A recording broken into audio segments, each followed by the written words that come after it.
Machedo, speaking to you from livemachedo.com. Who's Live Machedo and Think Personal Branding? And the question that I got is why? Why is it that Indians don't succeed?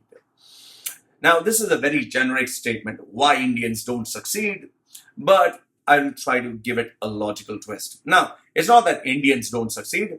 There are quite a number of successful Indians if you cherry pick. Like, for example, Sundar Pichai is an Indian. The head of MasterCard, what's his name?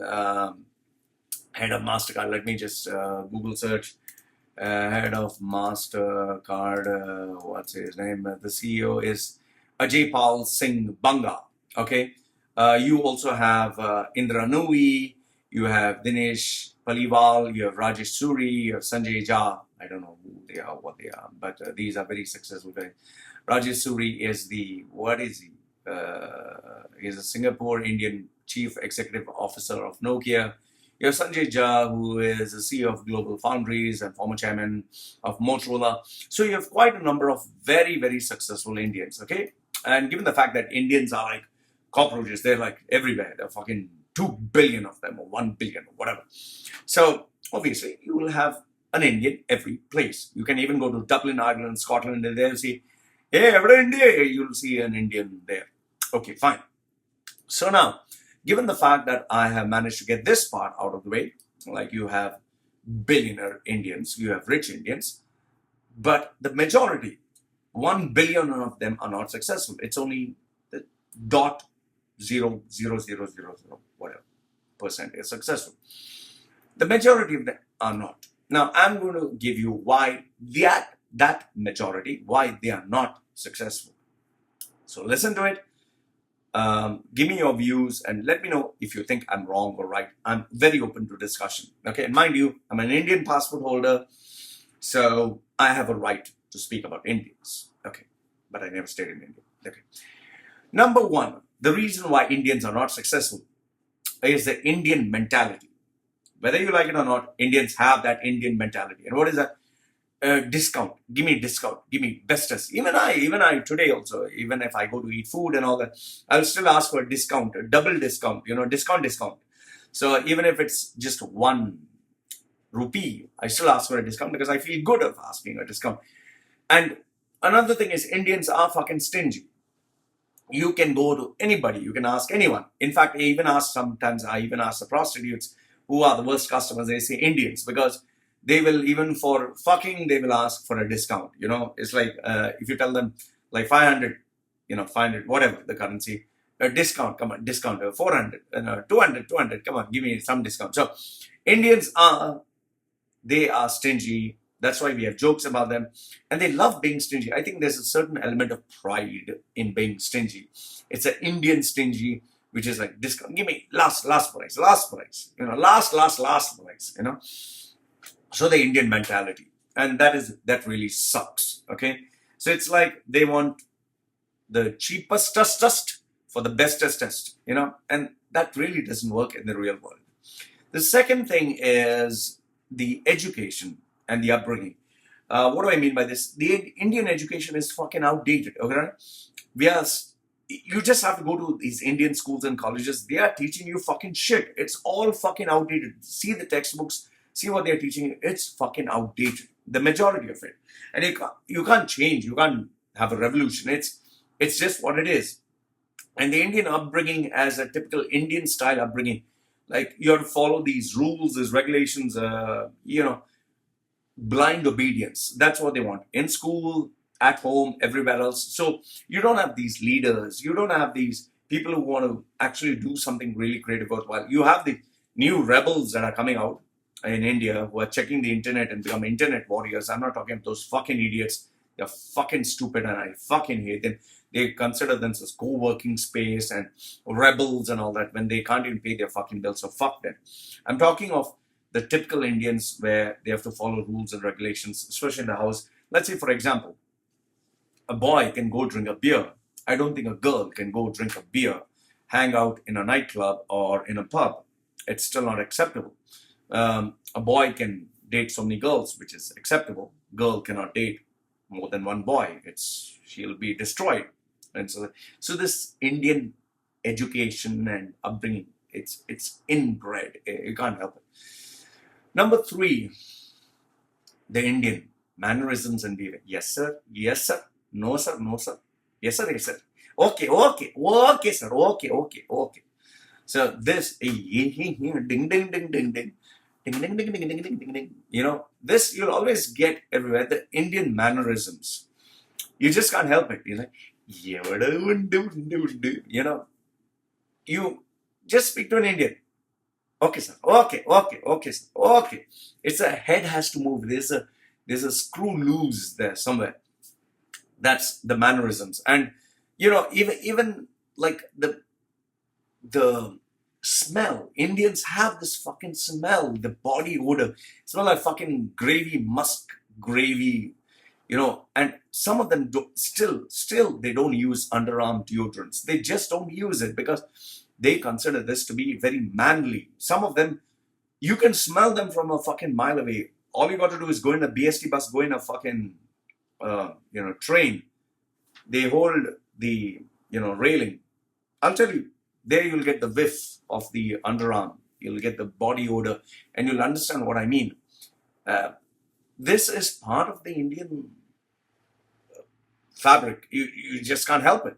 I'm not saying the modern ones. I'm not saying the rich ones. I'm not saying the educated ones. The majority. Okay. Today maybe it's kind of changed, but it's still, that mentality is still there. Like the fair and lovely, you put that cream, you become fair and lovely. I don't understand. Fair and handsome. How the fuck do you actually become fair and handsome? These ads itself is so fucking retarded. So it is just in their mannerisms and their behavior. And they behave this way, They act this way. So you can't help it. Point number 4. Politics. Anywhere an Indian goes, there'll always be fucking politics. There'll always be fucking politics. He'll kiss the ass of the boss. He will form groups. You just bring in an Indian and there you get politics. And the whole place goes berserk. You can't help it. Number 5. This one is pretty obvious. Go to any party. There you'll see groups forming. You'll see the South Indian groups, the Tamilian groups, the Keralite groups, the Rajasthani groups, the North Indian groups. They form their groups. The Bombay groups. The Bombay will be pretty, we are cool, we are fucking, they'll make loud fucking noise. Delhi groups think, we are the businessmen and, the Wild West and whatever. Fuck, never date a Delhi girl. Fuck, they'll destroy you. The Malayalis, I'm Kerala, so I know them. The Tamils, so you have the Tamilians, Rajnikant. So these, it's you can't help it, but they form these groups wherever they fucking go. They're just there. I don't know, it's like an internal mechanism. It just works. Then number 6, this one is obvious. There are too many groups, too many castes, too many religions, too many subgroups. It's like there are too many divisions. You have the Keralite Muslim, Keralite Communist, Keralite Protestant, Keralite Catholic, Keralite Hindu, Keralite upper caste, Keralite lower caste. Then you go to Bombay, you have the same Bombay Muslim, Bombay Hindu, Bombay Sikh, Bombay Communist. Go to Delhi, go to all these places, And then you have the wannabes. The wannabe, I'm Indian, wannabe West, like the Goans. Goans believe that they're the Portuguese, which is like the substandard of Europe. It's like the toilet of Europe, but they're the Portuguese. I'm the Portuguese. They just don't want to say that the whites came and they started fucking all the scheduled castes and that's how we were born. No, they just want to be a Portuguese. We teach people to eat fork and knife. And then you have the ones who want to be like the Goras or the West. Oh, hi, how are you? How are you? We are, I'm from Delhi, I'm from Bombay. They have this fucking accent just because they have a rich fucking car or whatever. So you have that. So too many divisions, too many wannabes. Number 7, why Indians don't succeed is, this is classic. An Indian will always backstab another Indian. That goes without saying. You cannot succeed without backstabbing one another. I don't know, it's maybe the survival of the fittest or whatever it is. Point number 8. Indians have this peer pressure problem. PPP, peer pressure problem. So if, for example, one of the relatives buys a 4-wheel drive, Pajero, next thing you know, the other one will also buy a 4-wheel drive Hummer. The other one will want to outdo all this. They'll buy a 4-wheel drive Range Rover. The other one will want to outdo this 4-wheel drive, maybe Porsche. So there's so much of this peer pressure. Oh, he had a wedding with 500 people. I'll have a wedding with 600. I'll have a wedding with 1,000. Oh, I'll do the wedding in 5-star hotel. Oh, I'll do the wedding in Malaysia. Oh, I'll do the wedding in the Hawaii island on a raft. I'll do the wedding in middle of mountains with a net. So you have everyone who has this peer pressure. Oh, my daughter, first rank. Oh. So, it's showing off. My cock is bigger than your cock. My son is smarter than your son. My daughter is more better.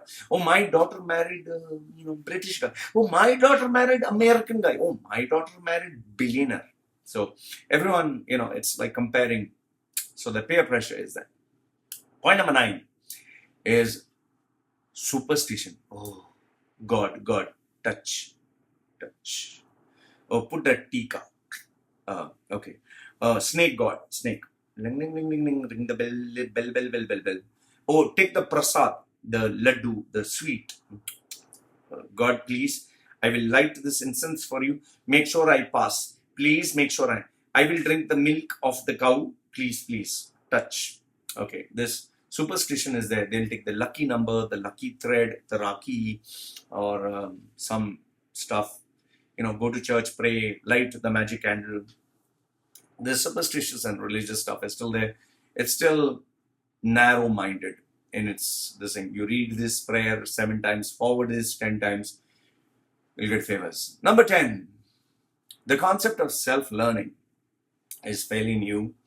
The concept of self-investment is fairly new. So a lot of Indians fall into this bullshit that I did this course online, I did this with this university, my life is going to change. So that is why most of the institutes and corporations, they take undue advantage of this ignorance. They teach you some fucking shit course online, make money, Forex, self-improvement, NLP, hypnosis, whatever. And then they realize it's no use. It's nothing. So the concept of self-learning and self-investment is fairly new. They've still not got it. They just think if they listen to Gary Vee, Tony Robbins, Tim Ferriss, Brandon Burchard, Neil Patel, finish. They're going to be successful. So it's fairly new. They still have to understand the difference between bullshit, actual learning, school education, outdated stuff, and real life education. Okay. Number 11, free. You say anything free, even if you give a condom, even if you give an underwear, Indian will take it. Sure. Don't believe me, just say free. See how many people click on it. It's very rampant in India because it's more like, I guess, because it's a very tough life. So anything that's for free, people grab it. And that has kind of destroyed the very essence of hard work. Today, everything. People want information for free. They want advice for free. They want help for free. Help me, please, free. So everything is free. Point number 12. Like I told you, the wannabes, they try to be modern. They try to show that they're modern, but they are not.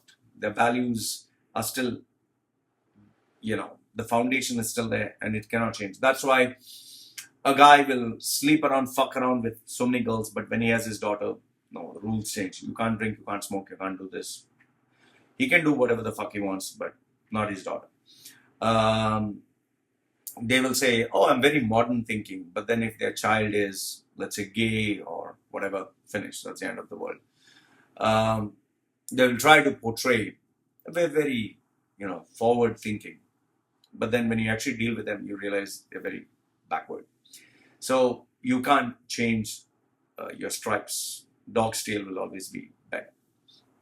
Last, if not the least, is the slave mentality. Even today, I think it goes back to the British era whereby when they see this white skin, they think it's superior. Gora man, oh, polish his shoes, massage his feet, casteism, So the fact is, they just have this slave mentality which will always forever remain. That is why an Indian will always say, yes, sir, no, sir, sir, sir, sir, if he's white skin, if he's rich, because the slave mentality is there. You'll never get to see an American call Indian guy, sir.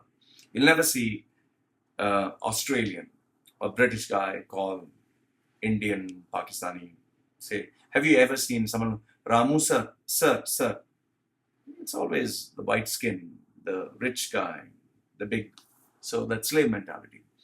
So these are the 13 reasons why Indians don't succeed anywhere in the world, or whether you could say in Dubai or UAE or the Middle East.